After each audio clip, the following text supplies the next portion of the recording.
6h30, 9h, la matinale. Isabelle de Gomin de La Croix l'Hebdo, écoutez attentivement toutes ces informations avec une question qui vous travaille en ce moment, Isabelle. Mais pourquoi donc le pape va-t-il si souvent en Asie? Question qui m'empêche de dormir. Ouais, je vois ça. Alors, effectivement, c'est la 4e visite du pape en Asie depuis son élection. Vous savez que ce pape n'est jamais allé ni en France, ni en Allemagne, ni en Espagne. Alors, pourquoi l'Asie est-elle si importante à ses yeux? On a parlé de son attachement personnel, le fait que, quand il était jeune, il avait souhaité être missionnaire au Japon.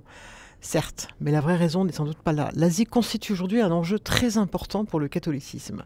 On sait que le centre de gravité de notre planète est désormais là-bas, en Asie, avec le dynamisme, la montée en puissance de ce continent, qu'on pense à la Chine, à l'Inde, au Vietnam, au Pakistan, etc. Et le catholicisme ne peut pas passer complètement à côté s'il veut rester une religion importante au plan mondial. De ce point de vue, l'évangélisation du continent a été vraiment un échec. Seuls 3,2% de la population asiatique est catholique, c'est vraiment une toute petite minorité. Plus généralement, les chrétiens représentent 7% de la population asiatique, alors qu'ils représentent 32% de la population mondiale. Vous voyez, il y a un sacré déséquilibre.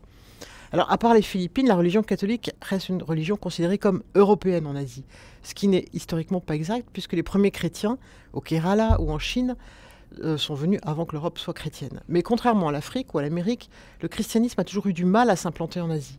À partir du XVe siècle, les missionnaires sont arrivés dans les bateaux des Portugais, mais cette évangélisation a souvent été violente et ne tenant guère compte de la richesse culturelle de ces pays. Vous savez que Matteo Ricci, qui était déjà un jésuite, en 1682, a échoué à faire comprendre au pape la nécessité de consentir à une forme d'inculturation. C'est la fameuse querelle des rites. En Chine, l'empereur a fini par interdire cette religion à partir du XVIIIe siècle, et au Japon, ce sera encore plus violent, puisque l'empereur décrète l'ère Edo, l'ère de la fermeture, à partir de 1600. Alors le christianisme a du mal à prendre, sauf pour les minorités. Durant tout le XIXe siècle, les missionnaires seront martyrisés. Certains estiment aussi que pour le bouddhisme, et l'hindouisme avant lui, une religion où un dieu se fait homme comme la religion chrétienne est difficilement compréhensible face à des conceptions de la transcendance où la divinité n'est pas vraiment séparée de la nature. Alors le pape François a-t-il raison quand même d'y croire? Oui, sans doute, parce que le christianisme, pour minoritaire qu'il soit, fait preuve d'un beau dynamisme sur ce continent, avec évidemment des situations très diverses. Il y a aujourd'hui autant de baptêmes chaque année en Asie qu'en Afrique. Le christianisme est une religion qui a plutôt une bonne image et qui est très investie dans le domaine social.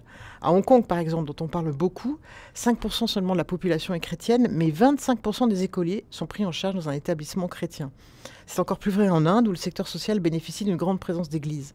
Aujourd'hui, c'est même en Inde que les jésuites ont le plus de séminaristes. La preuve que le catholicisme a encore son mot à dire sur ce continent, à condition qu'il sache s'imprégner de la culture de ces populations et ne pas se présenter comme une religion importée.